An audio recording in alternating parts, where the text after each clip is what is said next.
श्री शिवाय नमस्तुभयम। दोस्तों, आप सभी लोग जानते हैं कि 3 अप्रैल 2025 यानी गुरुवार को पड़ रही है चैत्र मास की चैत्र नवरात्रि षष्ठी तिथि।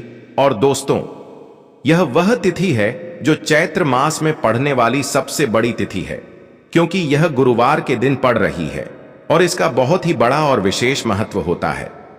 पूज्य गुरु जी ने कहा है कि अगर कभी भी मौका लग जाए और पौष महीने की गुरुवार चैत्र नवरात्रि षष्ठी तिथि को पड़ जाए तो आप लोगों को 3 तुलसी पत्ते वाला उपाय तो अवश्य ही करना चाहिए। इन दोनों का संयोग बहुत ही कम आता है। इसी के साथ में गुरु जी ने अपनी शिव पुराण कथा में बताया है कि इस दिन आपको एक 3 तुलसी पत्ते वाला उपाय तो आपको अवश्य ही करना चाहिए, क्योंकि ऐसा दिन पूरे साल में सिर्फ एक ही बार आता है। और दोस्तों, आप सभी लोग जानते हो कि गुरुवार चैत्र नवरात्रि षष्ठी तिथि का अगर सबसे बड़ा कोई उपाय है तो वह 3 तुलसी पत्ते वाला उपाय है। तो दोस्तों, गुरुवार चैत्र नवरात्रि षष्ठी तिथि के दिन आप लोगों को इस 3 तुलसी पत्ते वाला उपाय को जरूर करना है। बहुत सारे लोग होंगे जिन लोगों ने इस उपाय को ना किया हो, मतलब पूरा साल निकल गया, उन्होंने किसी भी दिन इस 3 तुलसी पत्ते वाला उपाय को ना किया हो।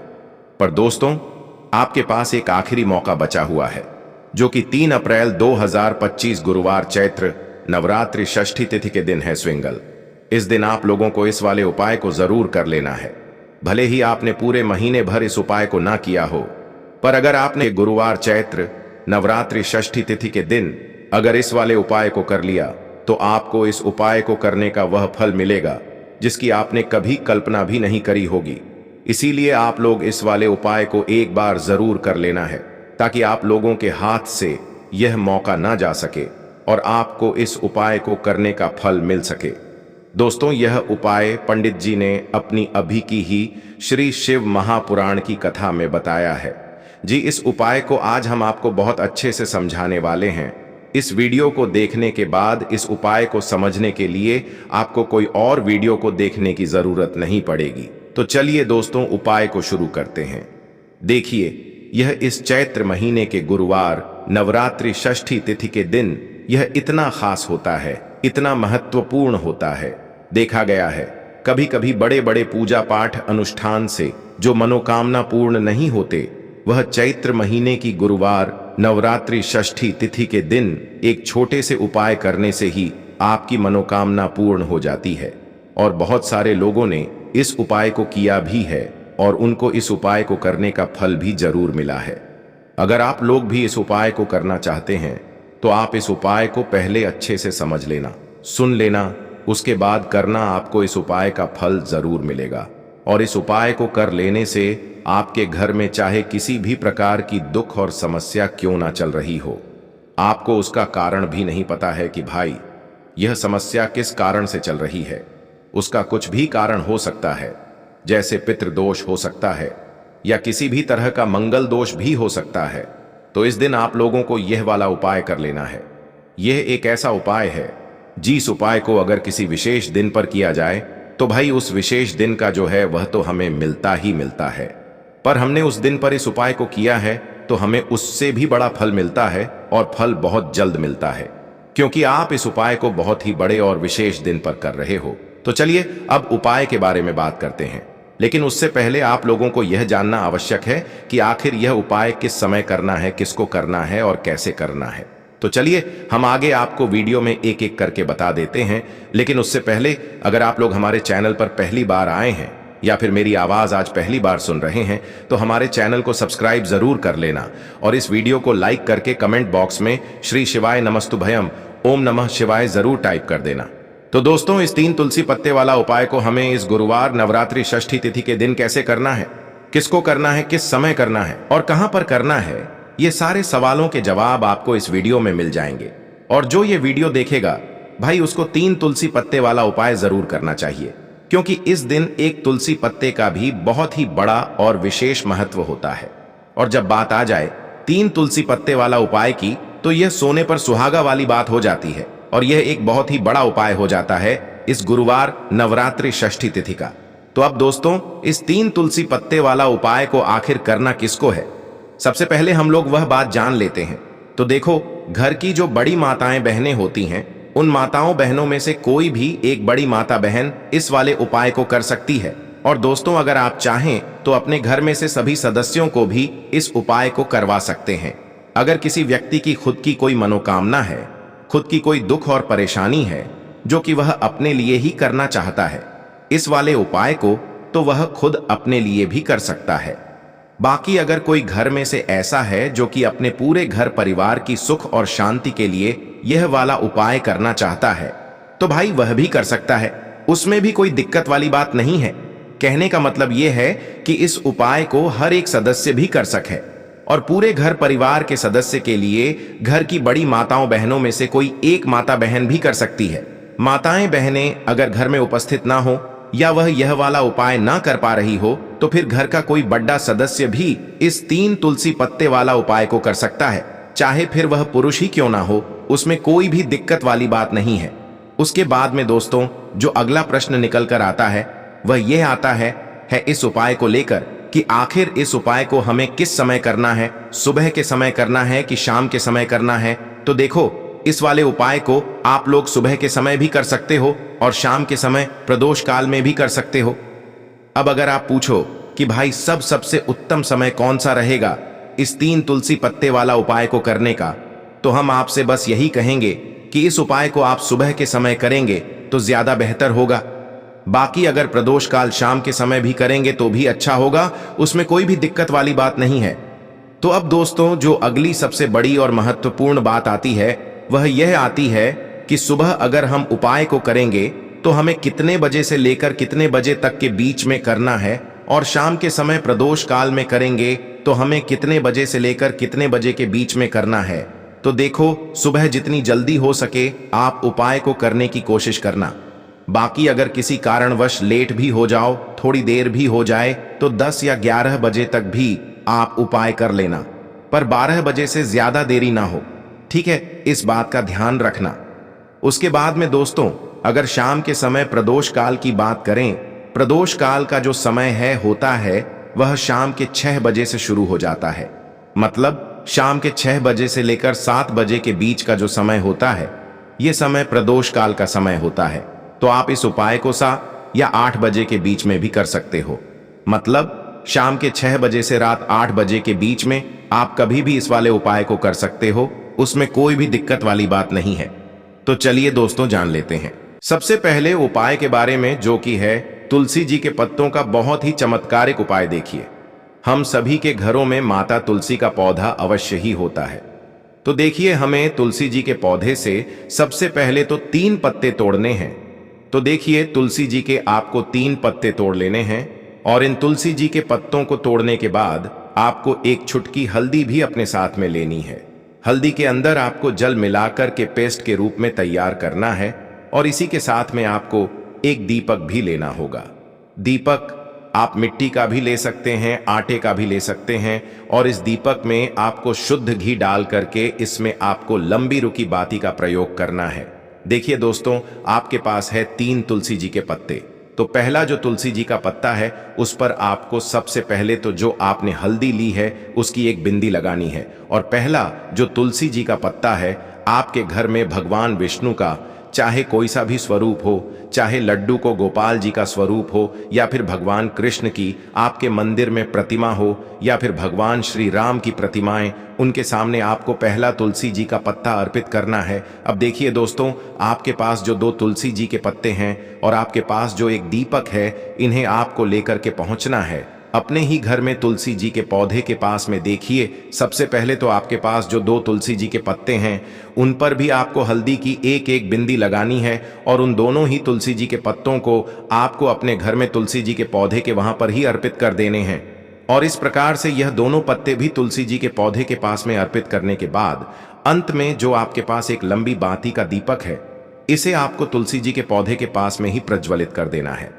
जो भी व्यक्ति अपने ही घर पर गुरुवार नवरात्रि षष्ठी तिथि के दिन इस प्रकार से तुलसी जी के 3 पत्तों का यह उपाय कर लेता है, तो उसका परिवार हमेशा खुश रहता है।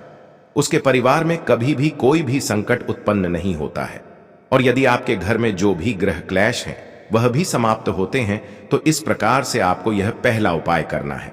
अब दोस्तों, हम जान लेते हैं दूसरे उपाय के बारे में। देखिए, इस उपाय को करने के लिए भी आपको मात्र एक लौटा शुद्ध जल लेना है, तांबे के पात्र के अंदर, और इसी के साथ में आपको एक प्यारी सी और सुंदर सी बेलपत्र ले ली है।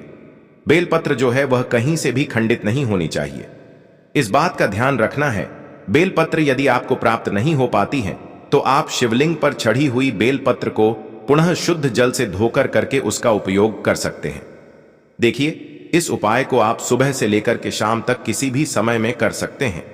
देखिए, मंदिर पहुंचने के बाद सबसे पहले तो आपके पास जो अपनी हथेली में रखना है और आपको कुंडकेश्वर महादेव से प्रार्थना करनी है कि मेरे शरीर में या फिर मेरे परिवार के इस सदस्य के शरीर में कोई भी भारी रोग हो चुका है जिसमें उसे आराम नहीं मिल पा रहा है।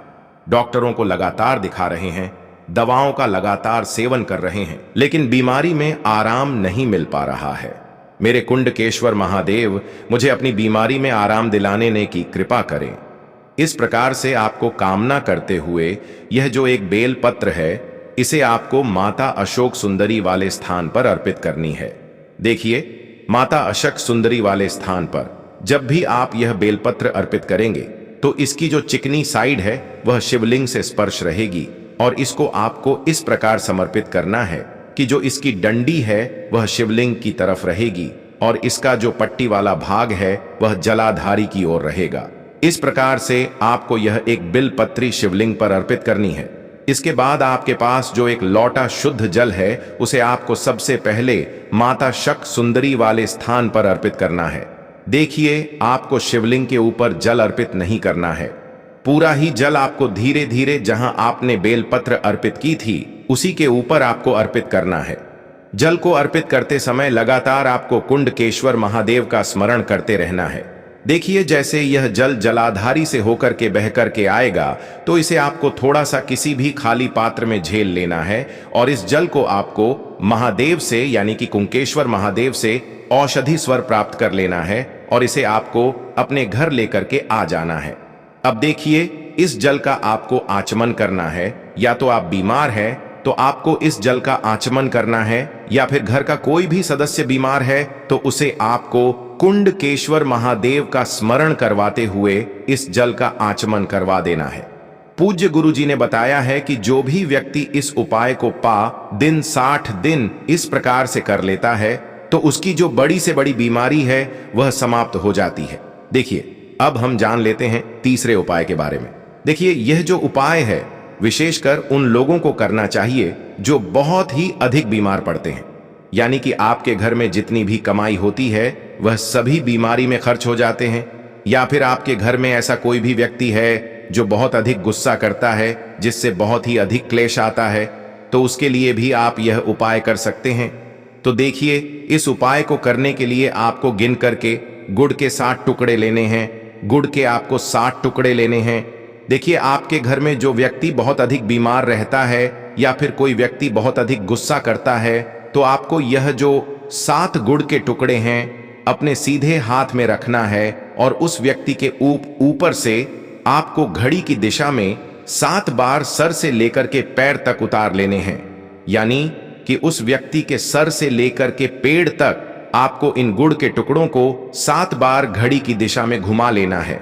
अब देखिए, इन गुड़ के टुकड़ों को 7 बार घुमाने के बाद आपको लेकर के सीधे पहुंचना है भगवान शिव के मंदिर में। आपके घर में यदि शिवलिंग है तो वहां पर भी आप इस उपाय को कर सकते हैं, या फिर मंदिर में भी इस उपाय को कर सकते हैं। अब देखिए, आपके हाथ में जो 7 गुड़ के टुकड़े थे जिन्हें आप मंदिर लेकर के आए थे, उन्हें आप कुछ शिवलिंग के ऊपर रखना नहीं है, केवल शिवलिंग के ऊपर आपको 7 बार घुमाना है। और जब भी आप यह गुड़ के टुकड़े घुमाएंगे तब आपको कल्याण शवर महादेव का बहुत ही सुंदर सा नाम लेना है। गुड़ के टुकड़ों को इस प्रकार से घुमाने के बाद आपको महादेव से प्रार्थना करनी है कि हे मेरे महादेव, कि यह जो मेरे परिवार का व्यक्ति है बहुत अधिक बीमार रहता है, बहुत अधिक गुस्सा करता है, क्रोध करता है, हमेशा चिड़चिड़ा रहता है, आप इसकी इस प्रकार की जो समस्याएं हैं उन्हें दूर करें। और इसके बाद आपको यह जो गुड़ के टुकड़े हैं 7, इन्हें आपको अपने घर लेकर के आ जाना है और एक एक गुड़ का टुकड़ा आपको प्रतिदिन जो व्यक्ति बीमार है या फिर जो बहुत अधिक गुस्सा करता है उसे खिला देना है। उस व्यक्ति का जो भी क्रोध है, गुस्सा है, वह हमेशा के लिए शांत हो जाएगा। इस प्रकार से आपको यह उपाय करना है। अब दोस्तों, हम जान लेते हैं चौथे विशेष और अंतिम उपाय के बारे में। देखिए, इस उपाय के लिए भी आपको मात्र एक लोटा शुद्ध जल लेना है, तांबे के पात्र के अंदर। अब देखिए, इसी के साथ में आपको एक छुटकी हल्दी लेना है। आपको हल्दी जो है वह पिसी हुई लेनी है, और इस हल्दी के अंदर आपको थोड़ा सा जल मिला करके एक पेस्ट के रूप में तैयार कर लेना है। अब देखिए, इसी के साथ में आपको एक दीपक ले लेना है। दीपक आप चाहे तो मिट्टी का भी ले सकते हैं, शुद्ध आटा मनकर उसका भी दीपक तैयार कर सकते हैं। इस दीपक के अंदर आपको लंबी रुकी बाती का प्रयोग करना है, और दीपक के अंदर आपको शुद्ध घी का प्रयोग करना है। इस प्रकार से आपको एक दीपक भी तैयार कर लेना है। देखिए, यह उपाय विशेषकर उन लोगों को करना है जिनकी कोई भी ऐसी मनोकामना है जो अभी तक परिपूर्ण नहीं हो पाई है। उन्होंने कई प्रकार के व्रत कर लिए हैं, कई प्रकार के उपाय कर लिए हैं, कई प्रकार के टोटके कर लिए हैं, मनोकामना परिपूर्ण नहीं हो पाई है। तो आपको यह उपाय इस गुरुवार के दिन करना है। देखिए, सबसे पहले तो आपने जो यह जितनी भी सामग्रियां ली हैं, इन सभी को लेकर के आपको पहुंचना है बेलपत्र के वृक्ष के नीचे। देखिए, बेलपत्र के वृक्ष के नीचे जो मिट्टी होती है, सबसे से पहले तो आपको वहां पर इस एक छुटकी हल्दी से स्वास्तिक का निर्माण करना है। अब देखिए, आपने जो यह हल्दी का स्वास्तिक बनाया है, इसी के ऊपर आपको जो एक दीपक है लंबी बाती का, उसे भी रख देना है। ध्यान रखिए, इस दीपक की जो बाती है उसका मुख आपको उत्तर दिशा की ओर रखना है। इस प्रकार से आपको यह दीपक भी बेलपत्र के वृक्ष के नीचे रख देना है। अब देखिए, इस प्रकार से आपको यह दीपक बेलपत्र के वृक्ष के नीचे प्रज्वलित कर देना है। अब देखिए, अंत में जो आप एक लोटा शुद्ध जल लेकर के आए हैं, उसे आपको अपने सीधे हाथ में रखना है, और आपको महादेव से, माता पार्वती से प्रार्थना करनी है। देखिए, बेलपत्र के वृक्ष के नीचे किए जाने वाला यह सबसे चमत्कारिक उपाय है। तो देखिए, आपकी किसी भी प्रकार की मनोकामना है, चाहे धन प्राप्ति को लेकर हो, व्यापार को लेकर हो, नौकरी को लेकर हो, विवाह को लेकर हो, किसी भी प्रकार की मनोकामना है, तो उसे आपको महादेव से तथा माता पार्वती से परिपूर्ण करने की प्रार्थना करनी है। और यह जो जल है, इसे आपको अपने सीधे हाथ में लेना है और बेलपत्र के वृक्ष में आपको अर्पित कर देना है। यह जो जल है, इसे आपको 7 बार में ही बेलपत्र के वृक्ष में अपने सीधे हाथ की हथेली से अर्पित कर देना है। देखिए, गुरुजी ने बताए हैं कि जो भी व्यक्ति इस उपाय को इस प्रकार से गुरुवार नवरात्रि षष्ठी तिथि के दिन, या फिर आने वाली अष्टमी, सप्तमी या फिर नवमी की तिथि पर कर लेता है, तो महादेव और माता रानी की कृपा से उसकी जो भी मनोकामना है वह निश्चित ही परिपूर्ण हो जाती है। तो दोस्तों, यह थे पूज्य गुरुजी द्वारा बताए गए कुछ बहुत ही खास उपाय। अगर आपको जानकारी अच्छी लगी हो तो वीडियो लाइक करिएगा। मिलते हैं फिर एक नए वीडियो के साथ। श्री शिवाय नमस्तुभयम।